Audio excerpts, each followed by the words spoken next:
In this clip from a talk by famous Chicago historian Timuel Black, he describes Jeff Fort and how the Blackstone Rangers began from his personal experience. For Timuel, gangs and gang members are not hardened devils, but young people who are capable of change.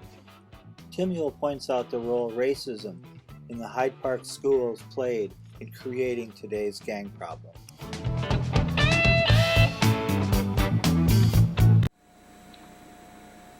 I was teaching at Hyde Park High School in the 1960s.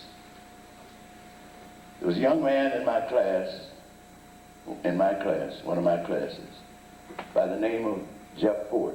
Any of you ever hear of a young man by the name of Jeff Fort? Well, he was in my class. He was all right with me. He was just another boy, and he respected me as his teacher. But Hyde Park High School at that time was pretty snobbish. It was one of the best high schools, public high schools in the country.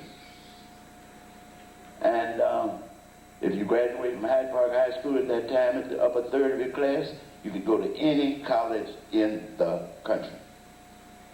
If you graduated in the other third, the middle third, more than likely you would go to any public college or university.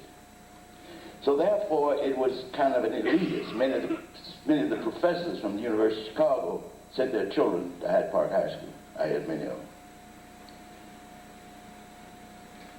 Jeff Fort and his crew came from that second migration type. They were in a community called Woodlawn. And Woodlawn rejected, the middle class Woodlawn rejected these young men. Mostly young men, but there were young women too. Hyde Park rejected these young men. I was fortunate enough to keep most of them in the school because I was like their daddy or granddaddy. But they were rejectees. I left Farragut and I went to Hyde Park, and here's Jeff Fort beginning to merge in Woodlawn. And Woodlawn, when I went, I'm just skipping on so much, I had to go to Washington to a conference on civil rights.